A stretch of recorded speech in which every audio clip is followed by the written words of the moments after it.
احنا معزومين عند سلفتي وزينبو، فحبيت تكونوا معايا في اليوم ده ان شاء الله يبقى يوم جميل كده، هنعمله مع بعض حاجات حلوه. مشلناش حتى لسه الفطار. صباحي زينبو.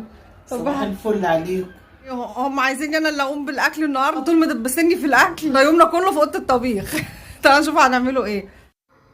انا بصراحه ما اعرفش اشتغل في حته غير ما لازم اروق حوالين مني الاول عشان اعرف اعمل الاكله كده واعملها بمزاج وتطلع من ايدي زي ما انا عايزاها. فطبعا الفطار بحاجه الشاي بلبن الصبح، وحاجات من قبلها بيوم، لان احنا طبعا بايتين قبلها بيوم هنا. فكل الحاجات دي تاكل اللي في ايده كركوبه ولا كوبايه ولا اي حاجه يدخل الطبيخ خدوجه هنا بقى ايه، محدش شايل هم. فعارفين ان انا بحب اعمل الحاجات دي، وما بحبش حد يمد ايده لما بكون موجوده في مكان ولا كده. بحب انا بقوم بكل حاجه، وبحب اعمل الاكل جدا، وبحب حاجه يعني اعمل اوضه الطبيخ وكده. فهم عارفين بقى ايه، دايسين فيا الحته دي.